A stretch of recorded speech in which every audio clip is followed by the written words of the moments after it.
Chodesh Tov, bonjour à tous et à toutes, nos auditeurs, nos amis, les gens branchés, nos soutiens inconditionnels. Bezrat Hashem, que ce mois, alors dans ce mois de Iyar, comme Rabbi nous dit, tous nos sages le disent, c'est le mois de la Refoua, où les forces de la guérison commencent à rentrer dans le monde. Donc, Bezrat Hashem, que ça amène la guérison totale et inconditionnelle pour tout le monde, Bezrat Hashem, tous ceux qui ont besoin. La foi Shlema, que ce soit toutes les Yeshuot, Bezrat Hashem, toutes les Yeshuot, la délivrance, en douceur, qu'il n'y ait pas de guerre, pas de souffrance. Alors on est arrivé page 50 dans notre étude, dans la brochure, et on va sur la Torah 51 toujours, et Rabbi Nathan là va nous parler de la Sfirat HaOmer, puisqu'on est dedans, comme on dit, ça pouvait pas mieux tomber, puisqu'on est dans Sfirat HaOmer, et Bezrat Hashem,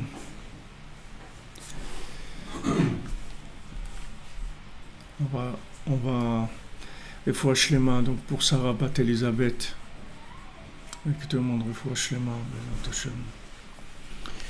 Alors, c'est pris Sfirat HaOmer ve Shavuot. Ouais, Refoua Shlema aussi pour Rav Besançon, Israël Yitzhak Ben Fortuné. Et c'est donc c'est pris Sfirat HaOmer ve Shavuot. Donc, tout ce dont on a parlé avant, on va le voir au sujet de la Sfirat HaOmer et de Shavuot.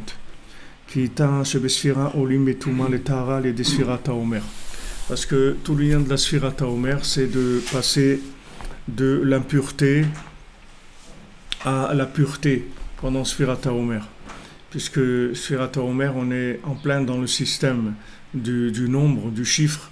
Donc on est en plein dans le système de ce monde, donc après la création. Donc on va chaque jour gravir un échelon pour sortir de l'impureté vers la pureté. Parce que pendant la Sfirat HaOmer, on va se purifier de l'impureté de l'Égypte, pour pouvoir recevoir la Torah à Shavuot. Donc le soir du Seder, on a vu la lumière de la Torah, on a été d'accord, on a acheté, on a dit on achète, c'est bon. Seulement maintenant, il faut être capable de vivre ça. C'est pas parce que quelqu'un il a acheté un avion qu'il peut le conduire, il faut qu'il apprenne à le conduire. Maintenant, on a vu la Torah, c'est beau, c'est extraordinaire, magnifique, ok. Mais il faut être apte à recevoir la Torah. Donc ces 49 jours, ils nous ont été donnés pour pouvoir sortir de l'emprise de Mitzrayim, qui est le chiffre par excellence, c'est-à-dire le compte de la vie d'après ce monde, c'est-à-dire comment bien vivre dans ce monde. Donc ça, c'est la mentalité égyptienne. Comment on sort de ça et qu'on retourne vers Echad, c'est-à-dire comment on arrive à retrouver les chemins de l'infini dans ce monde. Donc ça, c'est le chemin, c'est le chemin de la Sfirat HaOmer. C'est-à-dire dans Sfirat HaOmer, on va se préparer à recevoir la Torah, c'est-à-dire on va demander à Hachem, on va lui dire que la Torah, ça nous plaît et qu'on a envie de se rapprocher de lui. Et voilà, qu'on le languit, qu'on veut vraiment se rapprocher de lui. C'est ça qui va nous purifier. Le Chaora Davar Tamoa. Alors Rabbi Nathan il dit, a priori la chose est étonnante. Ech al yedei asfira shesofrim hayamim, ech bitarim atzom al yedei. Tout le monde se pose cette question. Comment maintenant, en comptant des jours, on se purifie? On dit voilà, aujourd'hui, alors on est le 15 du Homer. Ok, ceux qui sont un petit peu plus kabbalistes, ils vont dire la Sphira, Chesed, Shebetiferet. Ok. Qu'est-ce que ça veut dire? Bon, on va rentrer un petit peu. Mais comment ça purifie quelqu'un? Comment le fait que quelqu'un il compte les jours, comment ça va le purifier? Qu'est-ce que c'est ce principe-là de compter des jours pour se purifier? Mais d'après notre Torah 51, on peut très bien comprendre le sujet de la sphira, c'est-à-dire de compter.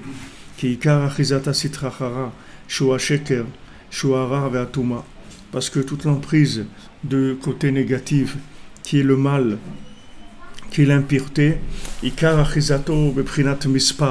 toute l'emprise, ça vient du chiffre, c'est-à-dire du fait de la multiplication des éléments. C'est ça qui fait l'emprise du mensonge. Si on était resté avec le modèle original, il n'y aurait personne qui pourrait mentir. Mais comme maintenant, le modèle original lui-même, il a été dupliqué une fois déjà pour créer ce monde, puisqu'on a dit il y a deux réchites. Il y a le modèle original qui est déposé chez Hachem et il y a le premier duplicata qui est ce monde-là. Donc du moment où il y a eu un duplicata, après ça a commencé les faux. Après ça a commencé à se démultiplier. Déjà de ce duplicata, il y en a qui ont fait des duplicata de duplicata, etc. Et voilà, on est parti vers la démultiplication de la vérité, c'est-à-dire de l'approche de la vérité, et sans limite.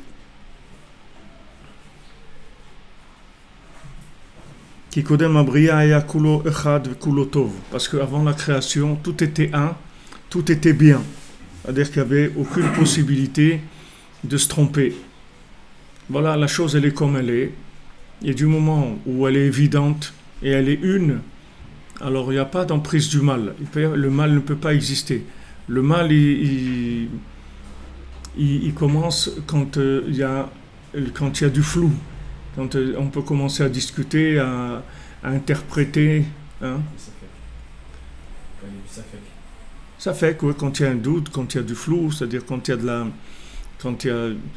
la lune elle reproduit pas exactement la lumière du soleil, alors là il va y avoir libre cours à l'interprétation, bien que toutes les interprétations qui ont été données à plus ou moins long terme, elles ont toutes montré que c'était du mensonge, puisque pour l'instant il n'y a pas une seule théorie qui a existé depuis la création du monde qui a tenu le coup. Elles sont toutes arrêtées. C'est une question de temps. Il y en a qui ont duré 1 minute, il y en a qui ont duré 100 ans, il y en a qui ont duré 1000 ans, il y en a qui ont duré 2000 ans, 3000 ans, mais ils ont fini. Un jour, ils sont arrêtés. Tout s'est arrêté. Il n'y a rien qui a duré dans les interprétations. Maintenant, dans 1, il n'y a pas du tout une possibilité de compter, parce que c'est 1, c'est tout. On peut pas dire 2 ou 3 ou il y a pas, c'est 1. La chose elle est unique. Comme on dit avant 1, qu'est-ce que tu peux compter? C'est-à-dire est-ce qu'il y a quelque chose qui a amené à 1? Est-ce qu'il y avait quelque chose que cette chose-là elle a amené le 1? Il n'y a rien qui a amené le 1. Le 1, il a existé par essence. C'est-à-dire Hachem, il est là, il est Echad. Mais rien qui a amené Echad. Avant Echad, il n'y a rien. Et après Echad non plus, normalement, il n'y a rien. Mais le fait que ce Echad, il s'est dupliqué.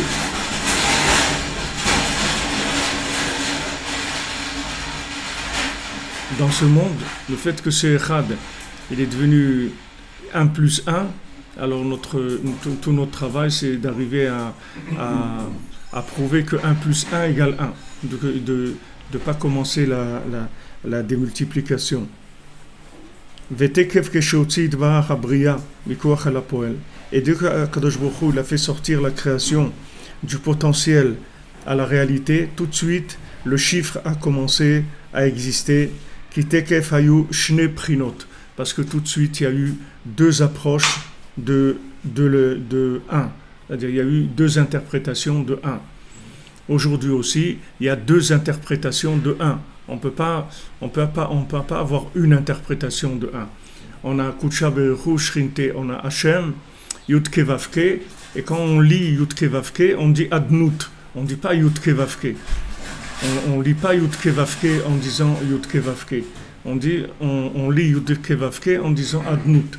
C'est-à-dire, il y a Akadosh Baruch Hu et il y a la Shrina. C'est-à-dire, il y a Hachem et il y a sa résidence dans les mondes inférieurs. Mais on ne peut le comprendre et l'approcher que par sa manifestation dans les mondes inférieurs. C'est-à-dire, on ne peut pas approcher Hachem par Echad d'avant la création. On approche Hachem par sa manifestation dans ce monde. Donc, dès que maintenant on approche Hachem par sa manifestation dans ce monde, alors ça va laisser libre cours à l'imaginaire en disant voilà ce qui est l'interprétation d'Hachem dans ce monde. Chacun il va dire c'est ça, c'est ça, c'est ça, c'est ça, mais ça va se multiplier. Toutes les possibilités de Mishkan, c'est-à-dire de définition de résidence d'Hachem, elles vont se multiplier, chacun il va l'interpréter à sa sauce, comme on dit.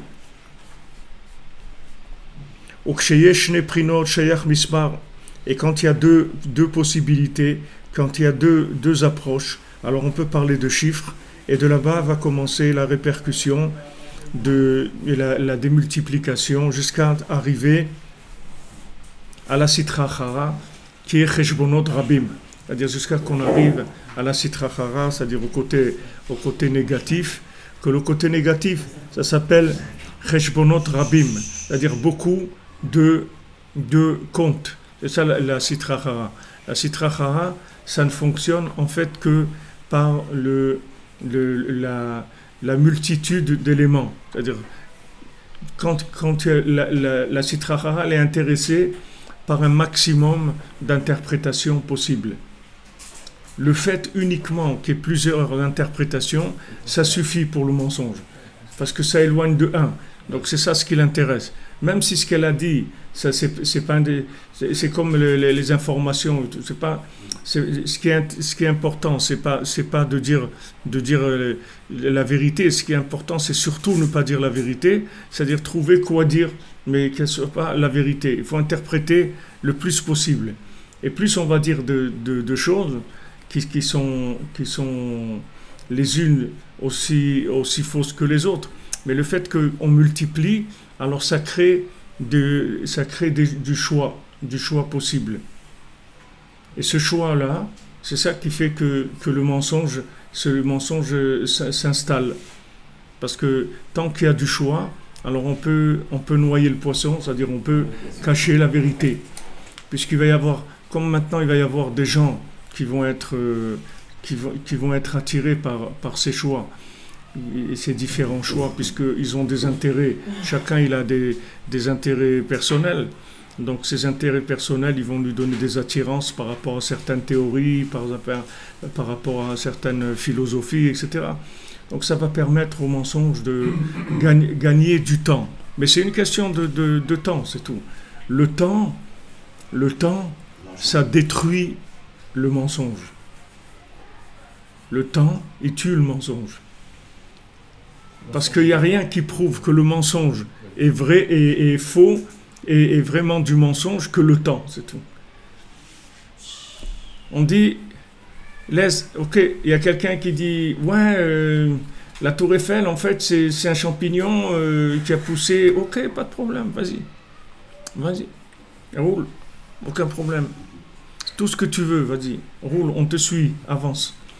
Avance et tu vas voir qu'à un moment, boum, on va voir que c'était faux. Mais ce qui est extraordinaire, c'est que l'humain, il prend pas du tout de leçons de ça. C'est-à-dire, il voit des milliers de théories philosophiques, politiques, religieuses, tout ce qu'on veut, qui ont existé, qui ont disparu complètement. Et l'humain, il prend pas d'expérience de ça. C'est-à-dire, il continue à croire dans d'autres choses, encore d'autres, tout le temps. Il y a tout le temps des nouvelles choses qui viennent, et l'homme, il repart à chaque fois vers des nouvelles interprétations.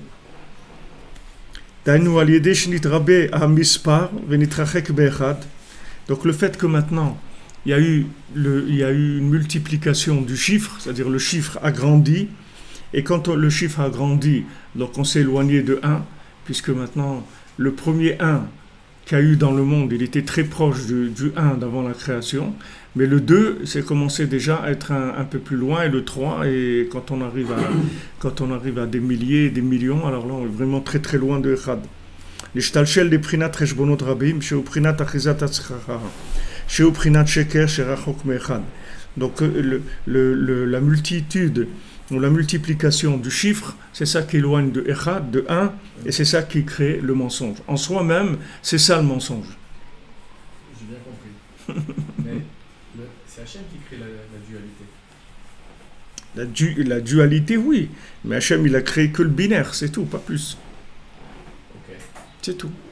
Il fallait rester là, c'est tout. Okay. Il fallait rester rapport père et fils, c'est tout. Pas autre chose. Deux réchites. Hachem, il a créé deux réchites, c'est tout. Il y a deux réchites. Le réchite qui est le 1 d'avant la création et son approche la plus vraie d'après la création, c'est tout. Mais c'est tout, il faut rester là. Il ne faut pas aller plus loin. C'est sur ça qu'il s'appelle la pécorus, parce qu'il dit on est le fruit du hasard sur l'étendue quantitative. Que nous on est le hasard et donc il n'y a pas de... On est libre. Ouais, si maintenant tu caches le modèle déposé, alors après tu peux interpréter ce que tu veux. Tu peux dire n'importe quoi. Tu peux dire le kotel, non, avant il y avait ça, avant il y avait ça, et ça c'était avant, telle religion elle était avant, ou telle musique, tu peux dire n'importe quoi, tu peux dire après n'importe quoi. Une fois que tu as commencé à cacher l'original, après tu peux interpréter comme tu veux. C'est ça tout le travail de la Sitra Achara. C'est uniquement de multiplier, c'est tout, les interprétations possibles. De manière à ce que lui, qui va chercher la vérité, il va avoir de plus en plus de difficultés à la trouver, puisqu'il va avoir des choix, de plus en plus de choix. Et il faut vraiment qu'il cherche, qu'il soit vraiment sincère. En fait, il peut jamais trouver la vérité, en fait. La vérité, il peut jamais la trouver. Comment il trouve la vérité? Par le fait que Hachem, il l'appelle, il lui montre la vérité. Mais si lui cherche la vérité de façon théorique, jamais il va trouver la vérité. C'est impossible. Impossible, parce que lui-même, c'est un chiffre dans les autres. Comment il va trouver? Il ne peut pas, comme on dit, déchiffrer. Il ne peut pas déchiffrer, il ne peut pas enlever les chiffres. Comment il va... Impossible. C'est impossible. Mais quand maintenant, la vérité, elle va se manifester elle-même, elle va devenir vivante, c'est là où le bas blesse, c'est-à-dire c'est là où le mensonge il peut rien faire, c'est-à-dire c'est quand maintenant il y a la providence, c'est-à-dire l'ashgacha pratit, quand maintenant Hachem vient et il fausse le système analytique par une manifestation qui est vivante. Alors là, ça fausse toutes les analyses. Comme il disait qu'après la Shoah, il cherchait les petits-enfants. Alors il y a des petits-enfants qui ont été récupérés dans toutes sortes d'endroits. Dans toutes sortes d'endroits, on les a récupérés dans des monastères ou dans des trucs, n'importe où. Alors les gens, ils ont dit, bon, allez-y, vous cherchez les petits-enfants juifs, allez-y, je vous défie de les trouver. Alors il n'y a pas de problème. Alors comment ils faisaient? Ils venaient, ils disaient quoi? Shema Israël, Hachem Elokeinu, Hachem Echad. Et les enfants ils répétaient, ils disaient voilà, c'est eux, c'est tout. Allez, venez. Tout.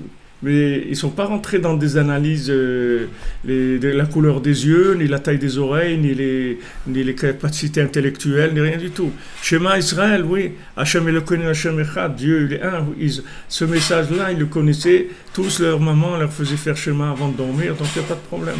Ça, c'était le signe de ralliement. Avec ça, on est arrivé à retrouver tout le monde. Et ça, c'est comme ça qu'Hachem lui fait. C'est comme ça qu'Hachem lui fait. C'est-à-dire que Hachem dans cette multitude de mensonges, parce que le mensonge, en se multipliant, Et il y a quelque chose d'extraordinaire, c'est que il perd du goût quand il se multiplie. Si vous avez maintenant quelque chose que vous le mélangez, vous avez quelque chose qui à la base était vrai. Maintenant vous le mélangez. Ce mélange, vous le mélangez avec autre chose, avec autre chose, avec autre chose.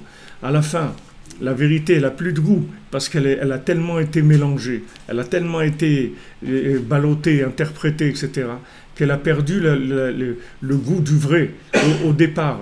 Il y avait un goût du vrai, parce qu'il y avait des valeurs, il y avait quelque chose, on pouvait se présenter, on pouvait présenter quelque chose. Les gens, ils avaient quelque chose à présenter. Aujourd'hui, qu'est-ce qu'il va présenter quoi? Qu'est-ce qu'il va se présenter? On prend un ministre pour défendre les droits d'égalité, etc. Après, on trouve qu'il a des comptes en Suisse, qu'un truc, et c'est lui le premier escroc du pays, c'est lui. Et justement, on l'a mis pour trouver les escrocs. Alors ça devient, c'est-à-dire ça devient du Fernand Reynaud, c'est-à-dire c'est des trucs pour. Alors les gens, ils se mettent à rire, c'est tout. Ça fait rire, c'est tout. C'est rigolo, c'est bizarre. Mais chaque fois qu'on prend quelqu'un qui est un spécialiste de la moralité du Inyan, c'est lui le pire. C'est lui le pire. C'est le bonhomme qui est le plus à l'envers dans ce Inyan-là. Donc ça fait rire après. Donc le mensonge, vous voyez il s'autodétruit tout seul. C'est-à-dire le fait que maintenant il dépasse la limite de l'acceptable. Après, c'est fini, les gens, ils y croient plus. Et quand les gens, ils y croient plus, c'est beaucoup plus facile après de reconnaître la vérité. Parce que la vérité, elle a toujours été là. Elle n'a jamais bougé. Hachem, il est chômeur et met les olam. Hachem, il garde la vérité de façon éternelle. Ça ne bouge jamais, la vérité. Mais seulement, il y a des gens qui s'amusent autour, qui interprètent, etc. Mais ça tombe. Avec le temps, il tombe. C'est pour ça qu'il faut de la patience, c'est tout. Il faut que de la patience, c'est tout. Il n'y a pas besoin de se battre. Il y a juste besoin de tenir. Il n'y a pas besoin de se battre, il faut tenir.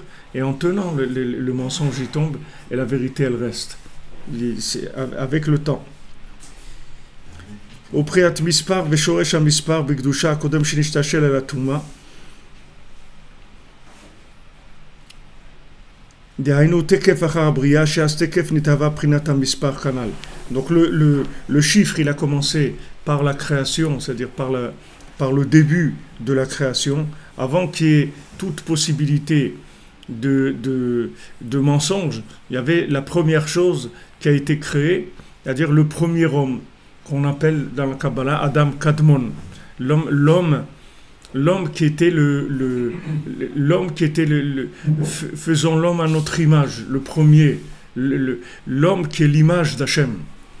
Hachem en homme. Qu'est-ce que ça donne Hachem en homme? Hachem en homme, ça donne le tzaddik. C'est ça ce que ça donne. Ça donne Avraham Avinu, ça donne Moshe Rabbeinu, Isha Elohim, l'homme de Dieu. C'est le duplicata d'Hachem en homme.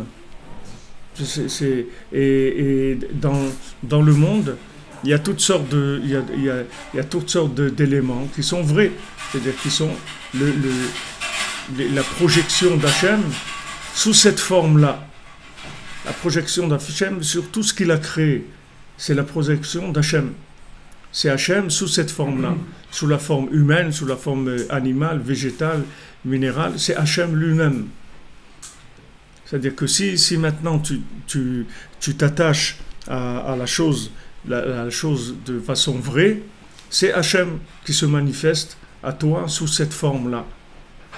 Alors dans l'humain, c'est le plus évident, et c'est le tzaddik. Le tzaddik, il s'appelle le duplicata le plus parfait d'Hachem, c'est-à-dire dans le genre humain. Après le reste, c'est des interprétations. Après les autres, c'est des duplicata, etc. Mais il reste toujours une trace divine dans chaque individu, puisque la vie elle-même, elle vient d'avant la création. Il n'y a pas de vie après la création. Tout ce qui s'appelle vie, ça vient de la connexion d'avant la création avec après la création. C'est ce qui s'appelle la vie. C'est-à-dire la vie dans ce monde, elle n'existe pas. Il n'y a pas de vie par rapport à ce monde-là. Quand on parle de vie, on parle automatiquement de flux divin. Parce qu'il n'y a pas possibilité de dupliquer la vie. On ne peut pas faire duplicata de la vie. Si on pouvait faire un duplicata de la vie, les gens seraient immortels. Il n'y a pas de duplicata de la vie, c'est impossible. La vie, c'est quelque chose qui vient d'avant la création, c'est pas après la création. C'est pas quelque chose qu'on a à reproduire, la vie. On ne peut pas reproduire la vie. Donc maintenant, chaque individu qui est vivant, il a quelque chose de divin en lui, c'est-à-dire il a ce echad, ce un en lui. Maintenant, on va essayer de le balloter tout ce qu'on peut, dans tous les sens, mais à la fin, il va retomber sur ses pieds. À la fin, il va retomber sur ses pieds. Il va se reconnecter à la racine de la vie. Le chiffre, quand il a commencé, c'était un chiffre qui était encore saint. Il était kadosh. Ce chiffre-là, il était saint parce que il était la manifestation de Echad, de un, d'avant la création. Il est devenu un après la création. Mais c'était entièrement saint, c'est-à-dire qu'il n'y avait aucune emprise d'aucun mal dans ce chiffre-là. Zotaprina, iprina tatara, me voir b'ma'amarana. Ça, c'est le principe de la pureté dont on parle dans la Torah, dont Rabbeinu nous parle dans cette Torah 51. C'est la pureté, le principe de la pureté. Le principe de la pureté, c'est la sainteté appliquée à ce monde. Parce que la sainteté elle-même, c'est pas quelque chose c'est pas quelque chose de ce monde. Quand on parle de sainteté, ça veut dire qu'on l'a séparé de ce monde. Quand on parle de quelqu'un qui est kadosh, ça veut dire qu'il est séparé de ce monde. Ça, c'est kadosh. Mais si quelqu'un il est dans ce monde, on appelle taor, pur, pas saint. Saint, ça veut dire il est sorti de ce monde. C'est-à-dire que dans ce monde-là, la sainteté, ça n'existe pas par rapport à la matière. Il n'y a pas de sainteté. Quand on parle de sainteté, ça veut dire qu'on s'est complètement détaché de la matière. Alors là, on parle de sainteté. Mais si maintenant c'est dans la matière, on n'emploie pas le mot sainteté, on emploie le mot pureté. Pureté, ça veut dire qu'il y a la matière, mais elle est connectée à un. Tandis que quand on parle de sainteté, c'est-à-dire qu'il n'y a plus de matière. C'est-à-dire la matière, elle n'est plus dans le cheshbon. On ne compte plus la matière, elle ne rentre plus en jeu. C'est plus elle qui agit dans la chose. Tandis que quand la matière, elle est présente, alors on parle de pureté. Ça veut dire qu'il y a la matière, mais cette matière-là, on l'a connectée. Alors ça s'appelle pureté. On a purifié. On a pris une chose qui est matérielle et qui pouvait aller d'un côté ou d'un autre, et on l'a fait basculer du côté positif, c'est-à-dire ça s'appelle la pureté. Mais quand c'est saint, ça veut dire que ça n'a rien à voir avec le côté de ce monde-là. C'est fini, c'est sorti complètement de ce monde. Ça n'a plus de rapport avec ce monde-là, du tout. Donc le départ, le départ, c'est-à-dire il y a un moment au départ où il y a une sainteté, c'est-à-dire dans le monde, qui est juste le point de départ avant que ça commence à se manifester dans la matière, à prendre forme dans la matière. Et là, ça s'appelle saint. Mais une fois que ça a pris forme dans la matière, alors on est obligé de connecter cette chose-là à un. Alors ça devient, on parle de pureté. C'est l'étape suivante. C'est-à-dire, pureté, ça veut dire qu'il y a possibilité d'impureté aussi. Donc on appelle pur par rapport à impur. C'est-à-dire on est en train déjà de raisonner par rapport au mensonge. C'est-à-dire on a parlé vrai par rapport à ce qui n'est pas vrai. Mais quand on parle de Echad, il n'y a pas vrai. Il ne s'appelle pas vrai, parce que c'est unique. Donc il n'y a pas parlé de vérité. On parle de vrai quand on peut dire un mensonge. Mais sinon, ça s'appelle un, c'est tout.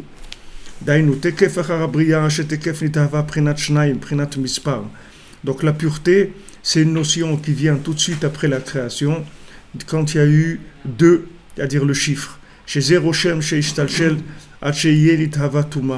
que cette marque-là, c'est-à-dire ce premier duplicata, il s'est démultiplié jusqu'à ce qu'il y ait eu l'impureté. Avalafal piken, kodem shemishtalshel uprinat tahara comme vous Hacham. Mais avant qu'il commence à se démultiplier, alors il est encore pur. Al ken kol mi sherotze latzet mituma, ou tzarich la'alot lebrinat hatahara. Maintenant, tout celui qui veut sortir de l'impureté, comment il doit faire? Il doit remonter vers la pureté. Qui est hatahara chez prinat achar bria, prinat misar, ishoresh atuma. Parce que la pureté qui est après la création, c'est le chiffre, c'est elle-même la racine de l'impureté. C'est-à-dire l'impureté, elle a pu s'installer parce qu'il existait la pureté. C'est elle qui a permis à l'impureté d'exister. Parce que quand on parle de pureté, ça veut dire qu'on parle de matière et que, comme on dit, il y a matière à interpréter, il y a matière à discuter. C'est-à-dire, dès qu'il y a matière, on peut parler d'inclure d'un côté ou d'un autre. Alors tout ce qu'on doit faire dans ce monde, tout ce qu'on a besoin de faire dans ce monde, que ce soit de manger, de se marier, d'avoir des enfants, de gagner de l'argent, etc., c'est le monde dans lequel on va avoir un travail de purification en permanence, puisqu'il y a l'autre côté qui peut tirer, c'est-à-dire il y a l'impureté qui peut s'emparer de ces choses-là. Donc on a un travail tout le temps de reconnecter ça à Echad. Et c'est ça la purification. C'est-à-dire qu'on... Le principe c'est de rester dans ce monde-là, c'est pas d'aller vers la Kedusha. C'est Tahor, c'est d'aller vers la Kedusha, mais en passant par la matière. Il faut accepter la matière. Il faut accepter le joug de la matière. Si vous acceptez pas le joug de la matière, alors c'est de la triche. C'est-à-dire ça sert à rien. C'est-à-dire ça veut dire que si quelqu'un ne veut pas utiliser son libre arbitre, alors sa vie, elle a pas de sens de révélation d'Hachem. Par exemple, si quelqu'un il se retire de ce monde, il se retire. C'est-à-dire, il veut pas être en challenge, il veut pas être en choix. Et là, c'est fatigant de choisir tout le temps. Si vous vivez sur une île déserte, il y a beaucoup de gens qui vont plus vous embêter. Il y a beaucoup de problèmes que vous allez éviter. Il y a d'autres problèmes, mais ceux auxquels vous êtes habitués tous les jours, ils vont disparaître. Mais seulement le problème, c'est que vous êtes sorti voilà, ça y est, c'est-à-dire vous faites pas ce que vous êtes venu faire sur terre. Alors pour revenir sur la paracha, c'était la Touma, c'est d'utiliser la matière pour monter au niveau de Tahor. Ouais. Et de Tahor, c'est encore on tire en acceptant toujours la matière pour aller vers la Kedusha. Ouais. Pour essayer de s'en rapprocher. Quand vous avez purifié quelque chose, alors cette chose-là, après, elle va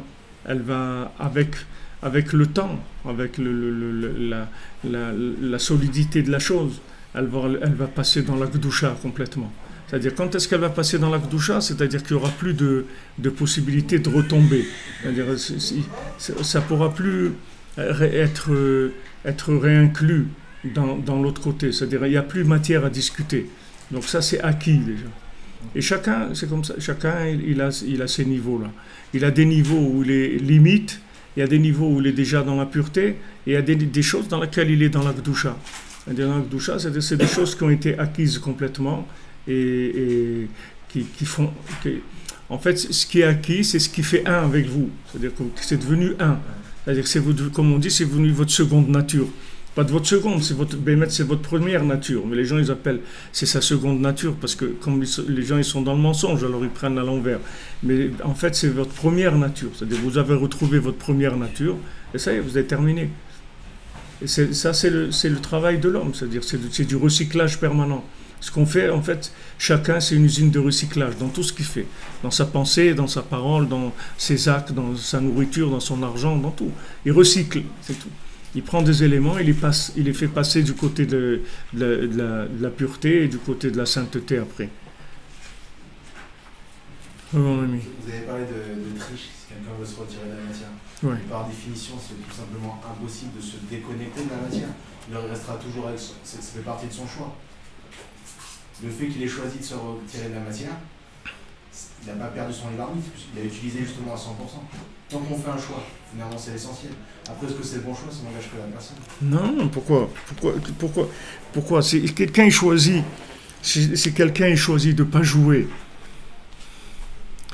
ok, ouais, ça veut dire qu'il n'est pas rentré, c'est tout. C'est-à-dire, il n'a pas utilisé son libre arbitre, il est pas rentré. Il ne veut pas, c'est tout. Il ne veut pas rentrer. Il ne veut pas rentrer dans la lutte. Il ne veut pas lutter. Il ne veut pas rentrer dans le choix. C'est difficile pour lui. Il ne voit pas comment il va réussir s'il choisit. Il a peur de mal choisir. Donc il ne joue pas, c'est tout. Mais ce n'est pas considéré comme un choix. Ça aussi, Hachem, il te donne, si tu veux. Tu peux choisir un parking. Tu peux te mettre sur un parking et rester là-bas. Tu attends que ça se termine. Si tu veux, tu peux choisir. Il y a beaucoup de parkings dans ce monde-là. Tu peux acheter des places de parking aussi à vie. C'est des choix. Si tu veux. Il y a ceux qui rentrent dedans, et c'est pas facile, mais ils rentrent dedans, ils se battent, c'est tout. Et là, tu rentres dans une autre dimension. Même si tu prends des coups, même si tu tombes, tu te relèves 10 fois, tu retombes, etc. Mais tu es vivant, c'est-à-dire que tu fais des choix. C'est ça le plus important. Le plus important, c'est d'être en... Faut pas... C'est quoi la retraite? Ils se retirent, c'est tout. Il dit, ça y est, j'arrête de jouer.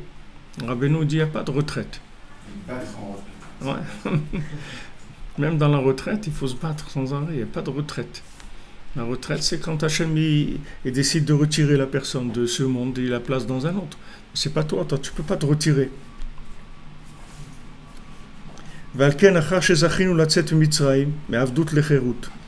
Maintenant, après qu'on soit sorti d'Égypte, c'est-à-dire qu'on soit sorti de l'esclavage vers la liberté. Donc, ce schéma-là, on l'a expliqué plusieurs fois. C'est quoi sortir d'Égypte vers la liberté? C'est-à-dire quand tu as compris que la matière, c'était pas elle qui pouvait te donner les solutions. C'est-à-dire que les solutions dans le monde de la matière, les solutions, elles viennent de l'autre monde. Elles ne viennent pas de ce monde-là. C'est-à-dire, si tu fais jouer le monde de la matière en tant que système interactif, il ne t'amènera aucune solution. Et même si tu as une solution, ça reste une solution temporaire, et qui va, elle aussi, être récupérée par le mensonge un jour ou l'autre. C'est-à-dire, la seule façon d'avoir une solution qui ne soit pas récupérée par le mensonge, c'est avoir une solution qui est connectée. Alors, si ta solution est connectée à avant la création, donc tu peux être tranquille que c'est une vraie solution. C'est pour ça que Rabbeinu dit, la vraie solution, c'est de décider, c'est que tu décides un jour que tu n'arrêteras jamais de prier, quoi qu'il arrive dans ta vie. Tu resteras toujours en contact avec Hachem. Tu raccroches pas. Tu raccroches jamais. Tu restes en ligne. N'importe où tu te trouves. Tu raccroches pas, c'est tout. Tu raccroches pas. Tu dis non, il n'y a aucune situation dans le monde qui me fera raccrocher. Je resterai toujours en contact. Et avec ça, tu n'as aucun souci. Tu es sûr que tu vas t'en sortir. Les gens qui ne s'en sortent pas, c'est les gens soit qui n'ont jamais décroché, ou les gens qui ont raccroché. C'est tout. Il y a des gens, ils n'ont jamais décroché. C'est-à-dire, ils sont toujours en... Je ne parle pas pour les gens qui travaillent dans les call centers, parce qu'eux, ils savent de quoi on parle.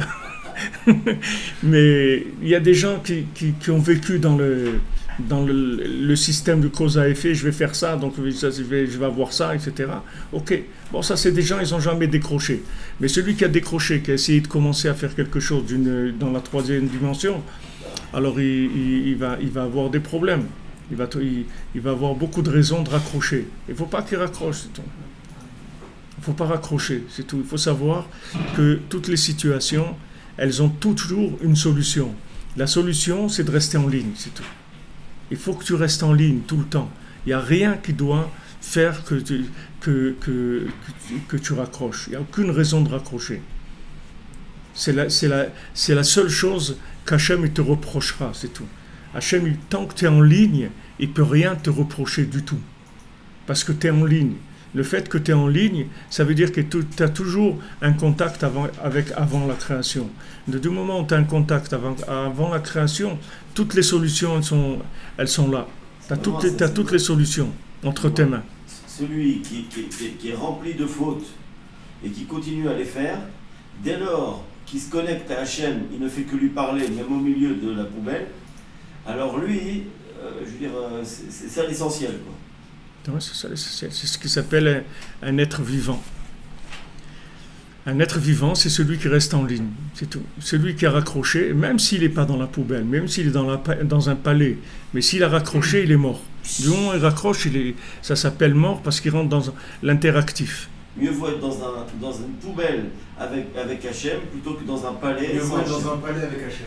Ça, c'est mieux. Mieux vaut être dans un palais avec Hachem. Ça, on va y arriver. Mais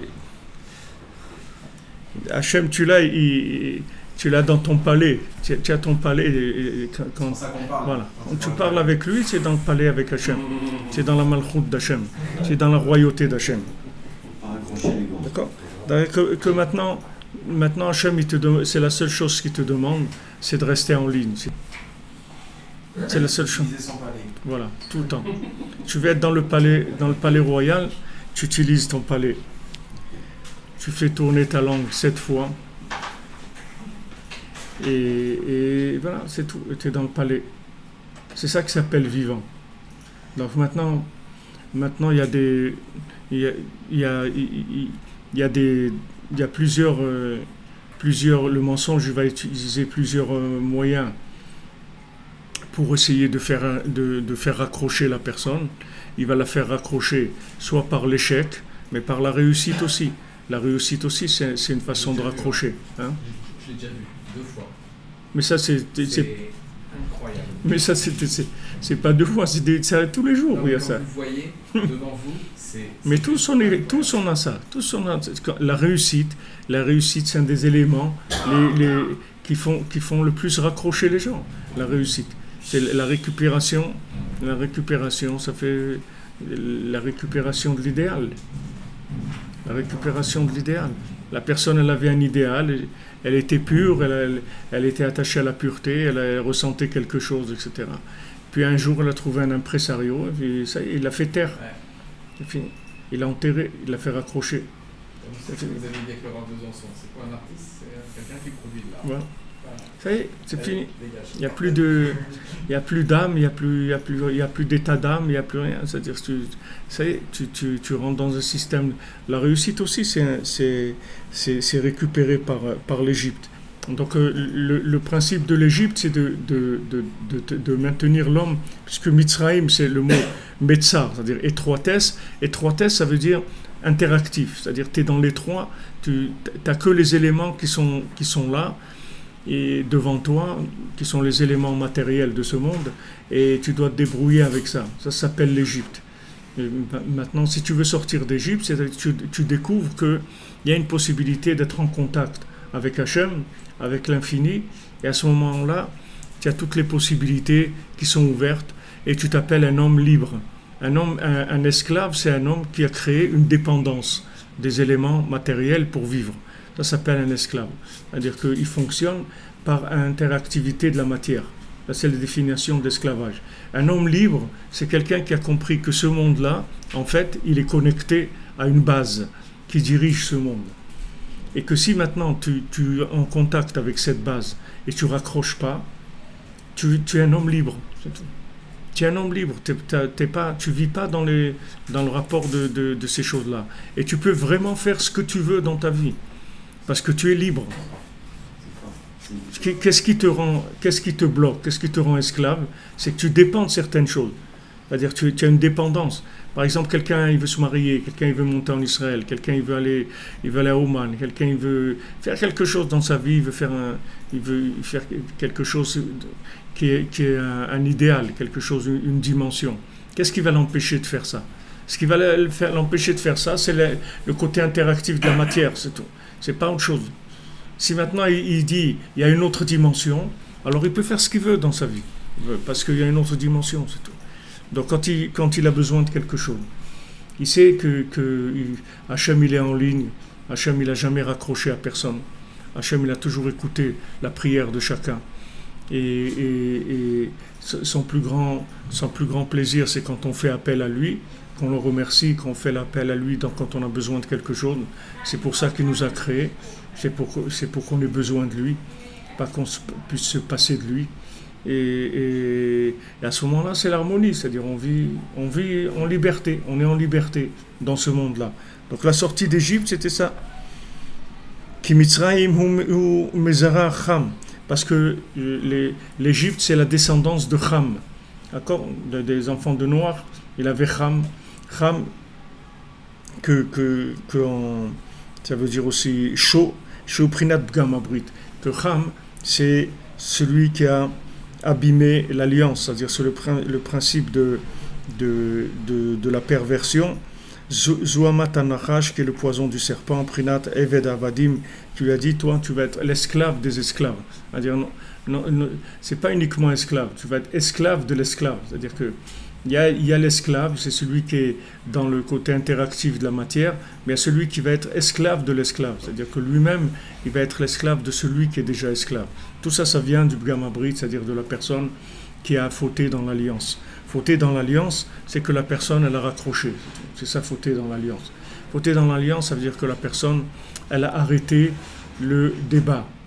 Elle dit, on arrête le débat est clos.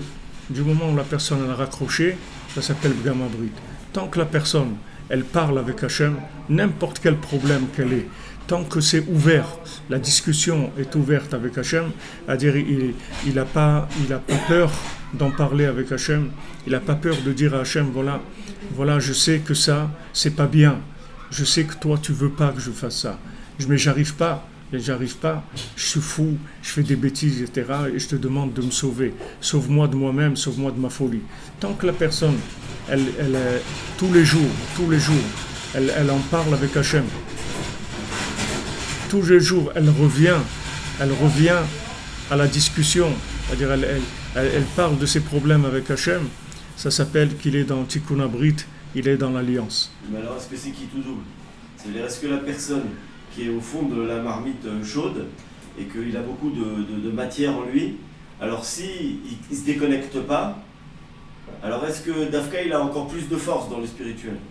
Par exemple, quelqu'un qui, bon là on donne l'exemple de Cham, mais je veux dire quelqu'un qui est à fond dans la matière, mais et donc il est plus tiré vers la déconnexion, mais refuse de se déconnecter. Non, mais excuse-moi, le fait d'être prisonnier de la matière, d'être esclave de la matière, et le fait de se déconnecter, ça n'a aucun rapport. C'est juste un amalgame, ça n'a aucun rapport. C'est aucun rapport. Tu peux être complètement dans la matière et tu peux rester en contact avec Hachem sans problème. Cet amalgame-là, c'est l'homme qui le fait. Parce qu'il a de l'ego, parce qu'il veut la réussite, il veut être un bonhomme clean, il a une image de ce que ça doit être un homme qui sert Hachem, etc. Mais si maintenant il écoute le tzaddik, tu vas voir que ça n'a aucun rapport. C'est-à-dire tu peux être un chouchou d'Hachem. Tu peux être chouchouté par Hachem et être un bonhomme qui est dans des situations catastrophiques au point de vue comportement. Ça pas tu vois ça dans des familles. Il y a des enfants qui sont beaucoup moins réussis que d'autres, mais ils sont beaucoup plus aimés par leurs parents que d'autres qui ont réussi. Parce qu'il y en a qui ont réussi, mais ils sont beaucoup plus loin des parents. Mais il y a des enfants qui ont plus de problèmes, mais ils sont beaucoup plus proches, ils sont plus chouchoutés par les parents. Parce qu'ils ont gardé le contact, ils ont toujours été présents, ils sont toujours venus à la maison tout le temps, ils ont toujours aidé pour les commissions, ils ont toujours été là, ils ont toujours été présents, c'est tout. Ils ont été plus présents. Et il y en a qui ont réussi, mais la réussite, elle a fait qu'ils étaient moins présents, ou leur caractère, c'est d'être moins présents. Donc ils ont moins de côté affectif avec leurs parents. Ça n'a aucun rapport. Ces deux choses, c'est un amalgame, mais ça n'a aucun rapport. Mais tu as raison que de dire que la tendance, elle va vers ça, puisque, comme on l'a dit plusieurs fois, Hachem lui-même, il a parlé avec Adam Arishon parce qu'il a compris que Adam Arishon, il allait raccrocher. Et s'il raccroche, alors c'est terminé. Il savait que ce serait la fin. Il y a une tendance, mais c'est l'ego. Mais c'est pas vrai. Ça vient de l'ego. C'est le constat d'échec quand tu dis j'ai échoué, etc. Alors tu n'as plus envie de parler, tu veux te fâcher. Mais ça n'a aucun rapport. Avec Hachem, ça n'a aucun rapport. Tu vois par exemple, tu vois Caïn, il a tué son frère, et Hachem il lui dit, voilà, il lui dit, et alors, qu'est-ce que tu veux, et alors, il n'y a pas de miséricorde pour moi. Ok, j'ai tué mon frère, mais t'as pas de la miséricorde pour moi. Je croyais que tu t'appelais miséricordieux. Il n'a pas peur. Et pourtant, il a tué son frère, il n'a pas... Hein? Ouais, mais il faut ça. Si vous n'avez pas ça, vous ne pouvez pas vous en sortir dans votre vie. Si vous n'avez pas de la chutzpah, vous ne pouvez pas prier. Si vous n'avez pas de l'audace, vous ne pouvez pas prier. Et c'est ça la tchouva. Qu'est-ce que c'est tchouva? La tchouva, c'est de continuer à parler avec Hachem, c'est ça la tchouva.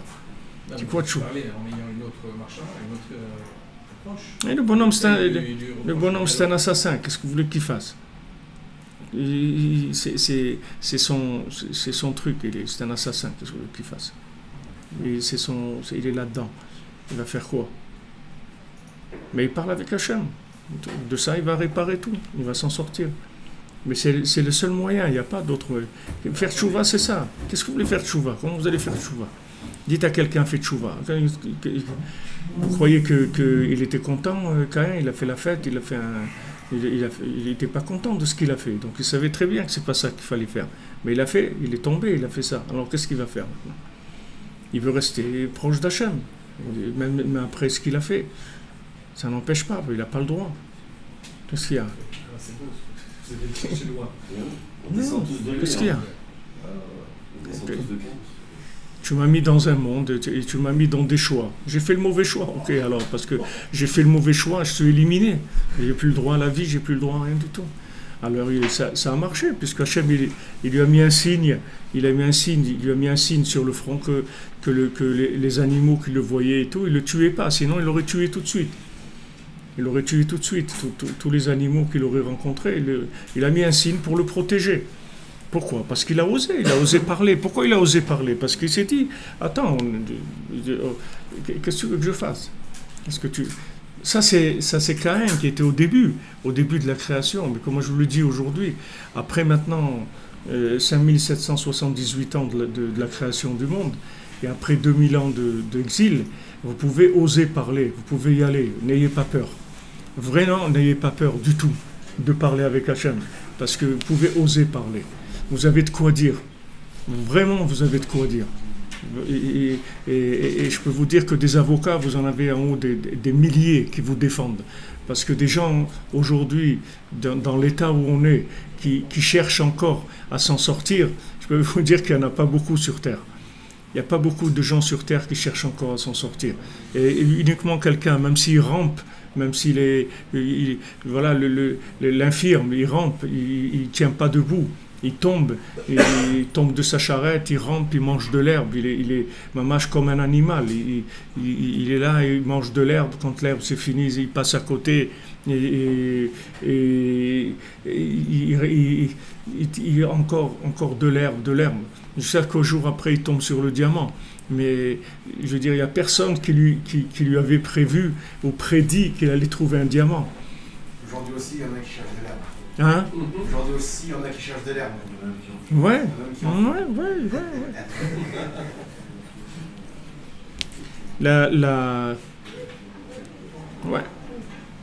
Ouais, c'est des gens, ils mangent de l'herbe, des gens, ils fument de l'herbe.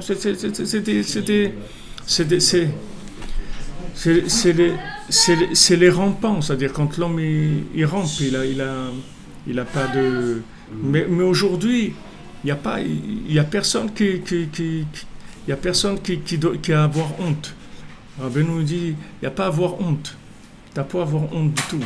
Parce que tu as la situation elle-même, c'est-à-dire les circonstances atténuantes, c'est-à-dire que dans les circonstances qui atténuent le plus la rigueur dans le monde. Il n'y a pas des circonstances aujourd'hui qui atténuent la rigueur il n'y a jamais eu ça.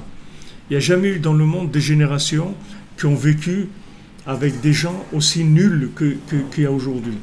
Il y a toujours toujours des gens qui ont été des lumières, des exemples. Aujourd'hui, il n'y a pas d'exemple.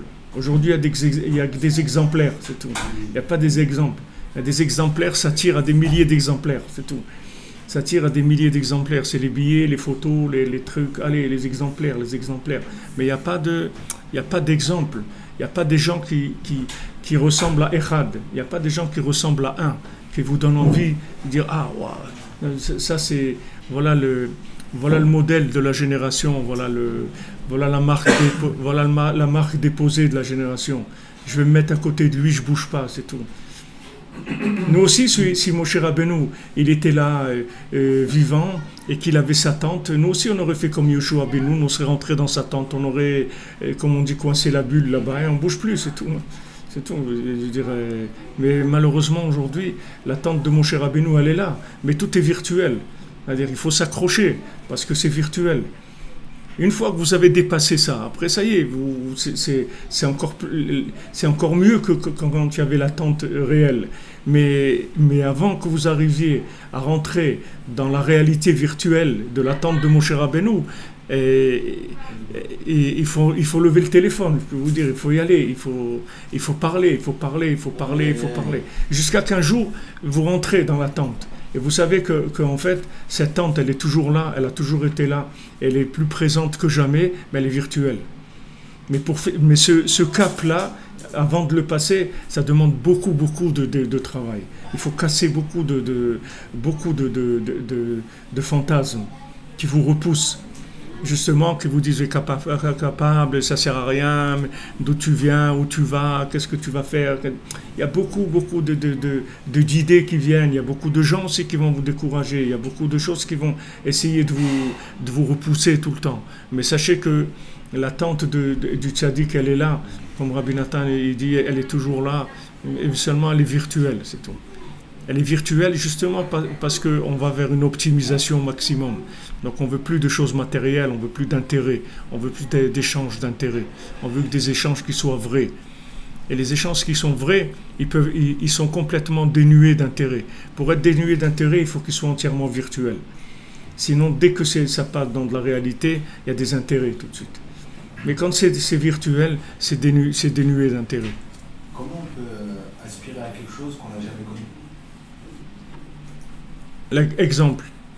Donne-moi un exemple. La tente, la Kadosh Baruch Hu, le Tamidash, la Kedusha, on parle de choses qu'on n'a jamais connues. On ne peut pas aspirer à quelque chose qu'on ne connaît pas. Mais tu connais ça. Tout ça, tu le sais déjà. Avant de naître, tu as vu déjà tout ça. Tu sais tout ça. Avant de naître, et aussi, toute la journée, tu vois ça. Rabbeinu dit que ton âme, elle voit tout le temps des choses extraordinaires. Tout le temps. Seulement, il dit c'est comme l'œil. Il dit l'œil il voit beaucoup de choses. Mais si tu prends une petite pièce, tu la mets sur l'œil, alors l'œil il voit plus rien. Mais l'œil il voit plein de choses. Si tu mets une petite pièce, tu la mets devant l'œil il voit plus rien. L'âme elle voit des choses extraordinaires. Mais seulement elle peut pas te les transmettre parce que tu n'es pas en contact avec elle. Donc elle a plein de choses à te dire, mais elle ne peut pas te les dire parce que tu n'es pas en contact avec elle. Tu te détournes. Mais si tu es en contact avec ton âme, c'est-à-dire si tu parles avec Hachem, alors quand tu parles avec Hachem, alors ton âme, elle se met en contact avec toi, tu es en contact avec ton âme, à ce moment-là, elle va te transmettre des choses qu'elle voit. Et tu vas voir des choses mamash. C'est ce qui s'appelle la providence, que tu vois tous les jours, tu vois de la providence. Tu vois bien, tu cherches des choses, tu as des trucs, tu vois qu'Hachem il t'a aidé, tu as trouvé ça, trouvé ci. Tu vois qu'Hachem il se manifeste à toi. Donc c'est pas des choses que tu connais pas, tu connais exactement ces choses-là, tu sais ce que c'est. Seulement maintenant dans la réalité matérielle, c'est très difficile. Les tzadikim ils sont là, ils n'ont jamais été aussi présents qu'aujourd'hui, mais virtuellement, pas réellement.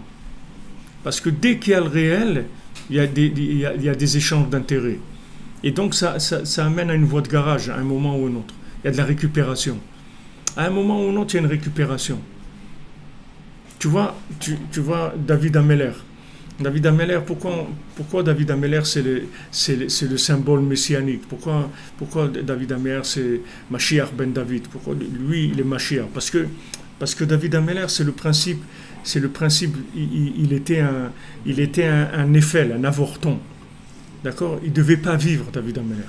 Maintenant, dans Marichon, il lui a donné 70 ans, d'accord? Mais quand on dit que David Ameller, il était un avorton. C'est pas uniquement qui... Si tu veux, si on prend l'histoire, le midrash comme ça, en fait, à quoi ça sert? Peut-être il y a des millions de gens dans le monde qui sont comme ça, qui ne devaient pas vivre, c'est quelqu'un d'autre qui leur a donné, etc. Ça change quoi, cette chose-là? Que David Améler, il ne devait pas vivre, et que maintenant, le premier homme, il lui a donné 70 ans. C'est pas que ça, c'est pas qu'il devait être un avorton, il a vécu. C'est que toute sa vie, c'est une vie d'avorton. C'est-à-dire qu'il peut pas vivre. Il ne peut pas vivre par rapport à l'existence matérielle. C'est-à-dire il ne vit qu'en connexion, c'est tout.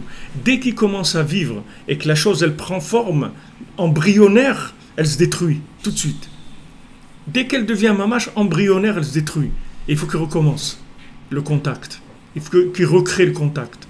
Dès que maintenant il a fait un contact, il a commencé à construire à peine quelque chose, à peine ça prend forme embryonnaire, boum, ça tombe. Alors ça, qu'est-ce que ça donne? Ça donne une vitalité extraordinaire. Parce que tu ne peux vivre qu'en connexion, puisque David Améler dit « Ani tfila ». Moi, entier, tu me vois, moi je suis que de la prière. Pourquoi? Parce que si je prie pas une minute, je meurs. C'est tout. Donc tu vois que je suis que de la prière. Donc c'est à ça que Hachem il veut nous amener. Hachem il veut nous amener à une vie qu'en contact avec lui et avec les tzadikim, c'est tout. C'est-à-dire on va arriver à un moment, on ne vivra qu'avec ce contact-là, c'est tout. Il n'y aura pas d'autre forme de vie possible.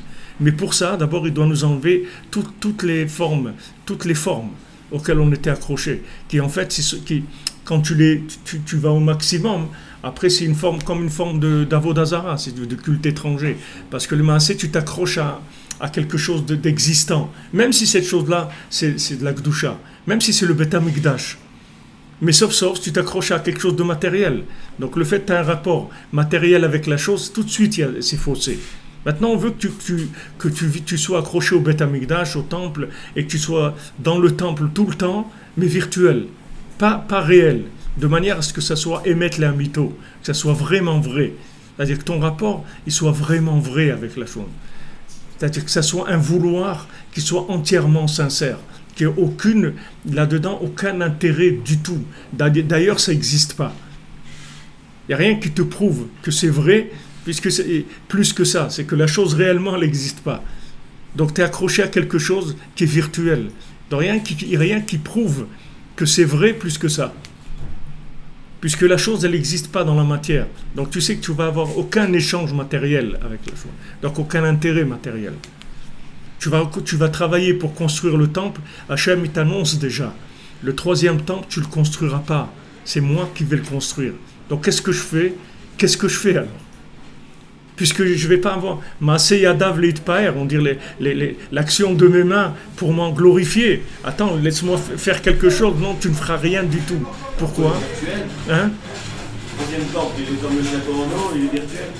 Le 3e temple, il est entièrement virtuel.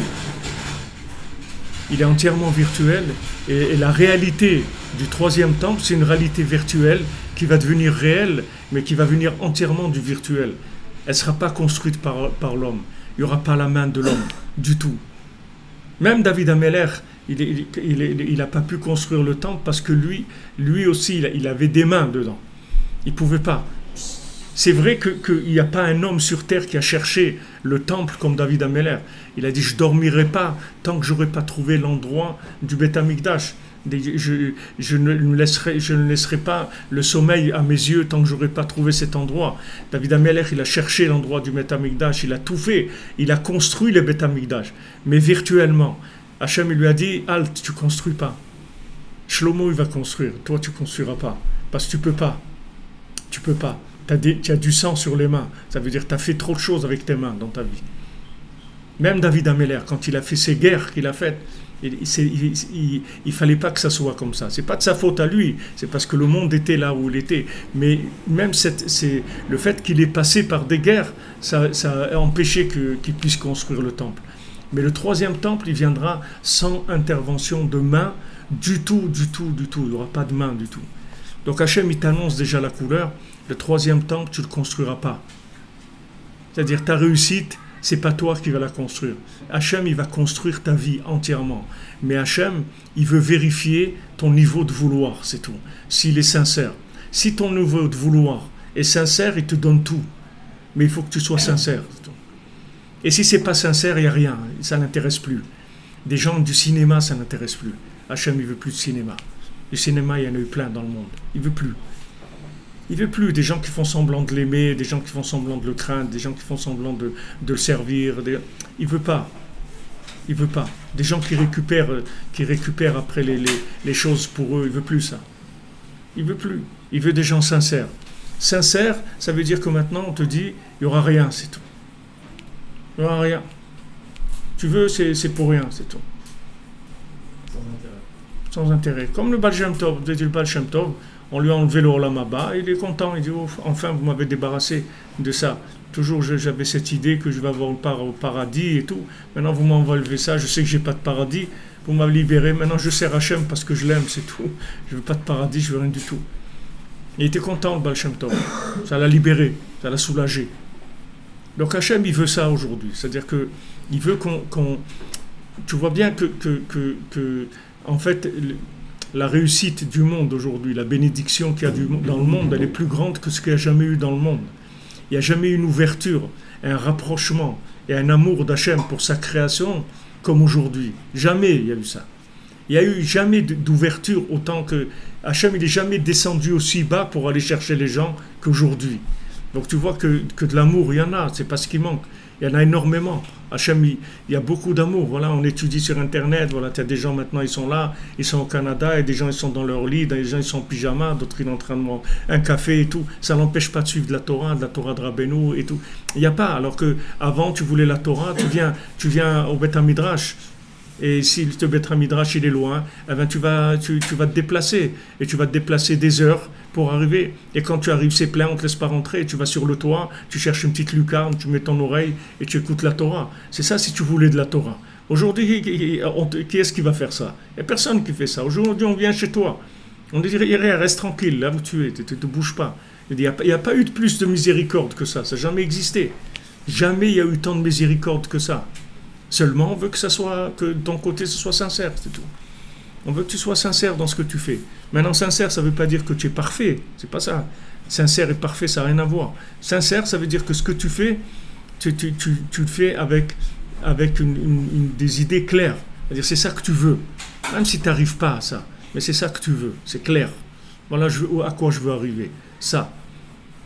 Et quand tu fais quelque chose de bien, tu remercies Hachem. Tu fais quelque chose de pas bien, tu en parles à Hachem. Du bien, du pas bien, tu es en contact avec Hachem tout le temps. Tu lui fais des rapports sur tout ce que tu fais. Tu lui en parles tout le temps.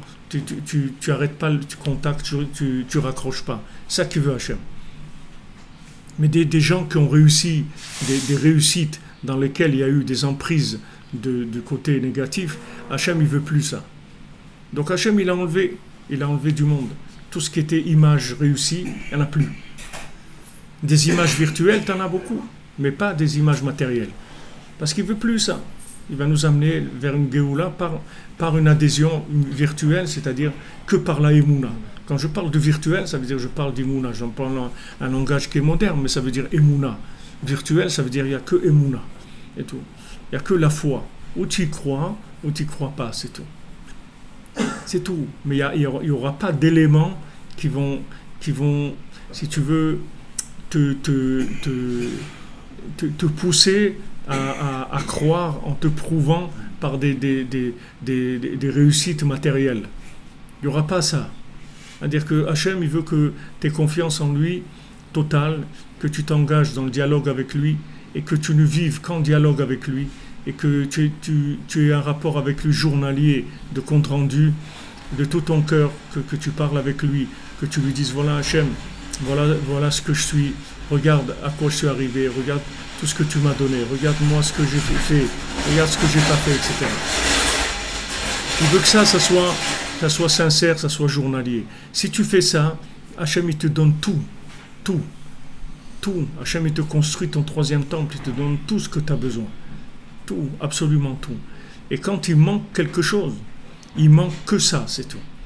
Rabbi Nathan il dit, là où il manque quelque chose, c'est que de la communication avec Hachem. C'est la seule chose qui te manque, c'est tout. C'est que cette chose-là, tu n'en as pas parlé avec Hachem.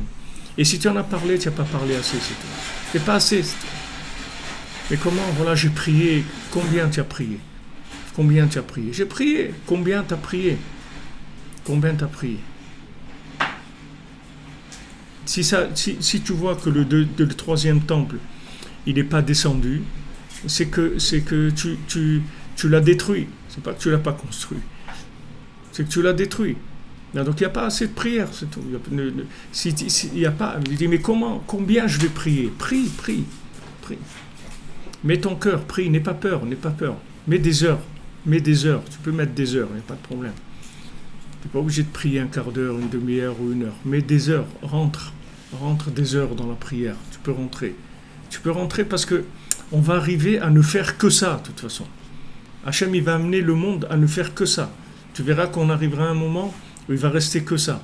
Les gens, ils s'amusent, ils envoient des missiles, des trucs et tout. Ils ne savent pas avec quoi ils sont en train de s'amuser. Ils savent pas les gens, ils croient qu'ils envoient des avions, ils appuient des trucs et tout. Ils ne savent pas avec quoi ils jouent, les gens. Il va arriver un moment où il va rester que le cri vers Hachem, l'appel vers Hachem. C'est la seule chose qui restera. C'est tout. Que matériellement, il n'y aura plus rien à faire du tout. Juste parler avec Hachem, c'est tout. Alors Rabbi Nathan, il te dit, voilà, il te manque quelque chose, parle avec Hachem. Ouais, mais j'ai prié. Combien t'as prié? Combien t'as prié? Ne dis pas j'ai prié. Si ça marche pas, c'est que t'as pas prié, c'est tout. Ouais, mais j'ai prié. Combien t'as prié?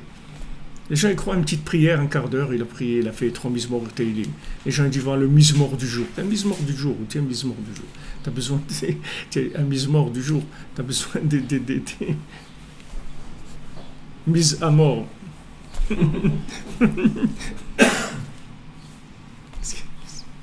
Un Mizmor, il a fait 2 Mizmor. Ok, tu peux pas faire plus, d'accord, mais ça aussi, parle-en avec Hachem. Mais je peux te dire que le jour où tu vas comprendre comment ça fonctionne, tu vas vraiment prier. C'est-à-dire tu vas vraiment t'investir dans la prière. Il n'y a pas de raison que tu arrives à bosser 7 heures ou 8 heures par jour et que tu ne peux pas prier 3 ou 4 heures par jour. Il n'y a aucune raison. Il n'y a aucune raison. La seule chose qui te manque, c'est que tu n'as pas la émouna, c'est tout. C'est que tu crois que ce monde-là, il est interactif. Le jour où tu auras compris que l'interactivité de ce monde, elle ne marche plus, que vraiment ça part dans tous les sens, que tu appuies sur un bouton, ça va dans tous les sens, mais pas dans le sens où tu croyais que ça allait aller, alors tu vas comprendre qu'il y a une autre façon de vivre. Et à ce moment-là, tu vas rentrer dans la prière. Tu vas rentrer dans le contact avec Hachem. Et tu vas voir que Hachem, il attend que ça. Et ton âme, elle attend que ça. Et c'est ça qui va réparer le monde. Donc, il n'y a plus de systèmes matériels qui vont te faire représenter, soi-disant, une vérité à laquelle tu vas t'accrocher. Voilà un modèle, voilà un exemple. Il n'y a plus de modèle, il n'y a plus d'exemple, il n'y a rien. Il n'y a rien du tout. Tout est là, mais en virtuel. Tu y crois, tout est là. Tu n'y crois pas, il n'y a rien. C'est tout. C'est combien tu t'investis. Et la foi, Rabbeinu dit, la émouna, elle est tlouya bapé. La émouna, elle dépend de la bouche de la personne. Ta foi, elle est dans ta bouche. C'est-à-dire, plus tu parles avec Hachem, plus tu as de la foi. Et plus tu as de la foi, plus tu parles avec Hachem. Et plus tu vas te baser sur ta prière, beaucoup plus que sur tes actes. Tu vas faire beaucoup plus confiance, tu vas beaucoup plus accréditer ta prière que tes actions. Tu vas faire beaucoup de prières et très peu d'actions. Et tu vas arriver à un moment où l'action, elle va devenir presque nulle et la prière, elle va être énorme. Mais pour ça, il faut que tu aies la émouna. Parce que si tu n'as pas la émouna et tu te bases sur l'action, tu vas être découragé. Parce que tes actions, elles vont avoir l'air d'être nulles. Mais tu ne sais pas que Hachem, il a rendu tes actions nulles pour que tu parles avec lui. Parce que tant que tes actions elles étaient valables, tu roulerais les mécaniques, tu n'as pas besoin de lui. Tu comprends? Pourquoi tu vas parler avec lui? Tu as réussi ça. Bon, Hachem, tu fais ça. Mais quand tu peux rien faire, qu'est-ce que tu fais? Alors tu lèves le téléphone, tu parles. Tu dis Hachem, délivre-moi, aide-moi. Voilà. Je suis alité, je peux rien faire. J'arrive à rien faire. Mais toi, tu peux me faire tout. Toi, tu peux me faire tout. Toi, tu es la réussite du monde. Toi, tu as créé le monde, tu m'as créé, tu as tout. Tout est entre tes mains. Donc toi, tu peux me faire, je vais me lever, je vais courir, je vais faire des choses. Tout ça, ça peut... Mais alors Hachem, il vérifie, il te dit, mais est-ce que tu es sûr que quand je vais te faire courir, tu vas reconnaître que ça vient de moi? Tu ne vas pas encore me faire le coup de t'inscrire aux Jeux Olympiques. Parce que des copains comme toi, il y en a eu beaucoup. Mais après, quand ils m'ont fait le coup, ils sont allés s'inscrire au hit parade. Mais tu es sûr que tu ne vas pas aller t'inscrire au hit parade après? Tu ne vas pas devenir champion olympique. Alors Hachem, il te dit, il veut vérifier ça. Donc ça va mettre un certain temps jusqu'à ce que ton dossier soit accepté. Mais une fois que ton dossier est accepté, qu'on a vérifié que tu es sincère, il n'y a plus de problème après. Après, tu ne vas vivre qu'avec ça. C'est tout. Tu sais qu'il n'y a pas besoin de chercher de l'interaction dans la matière. Tu as un problème, tu t'adresses tout de suite à Echad. C'est tout.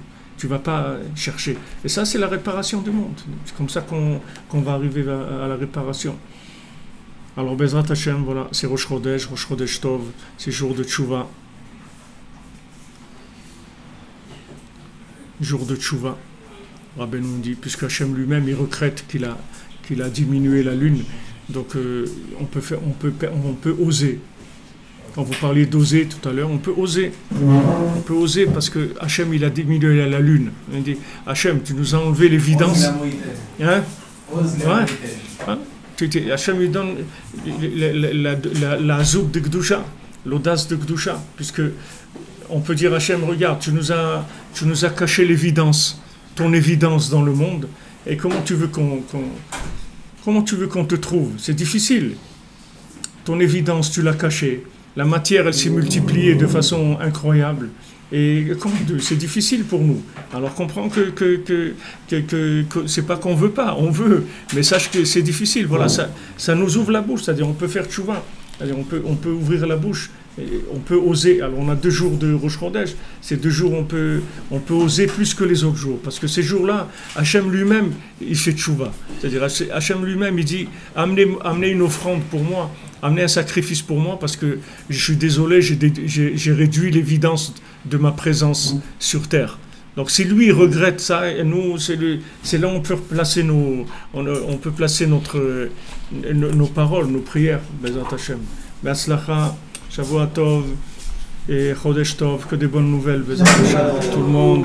La refoua, de la simcha, de la bracha, du shefa, de la confiance, de la tfila, les amis, beaucoup de tfila. Il faut prier beaucoup. L'arme de Mashiach, Rabbeinu dit, c'est la prière. L'arme de Mashiach, c'est pas les missiles, ni la bombe atomique, ni rien. L'arme de Mashiach, c'est rien que la prière. C'est avec ça que Mashiach il va gagner toutes les guerres. Ah ouais, c'est ça, c'est-à-dire vous dormez.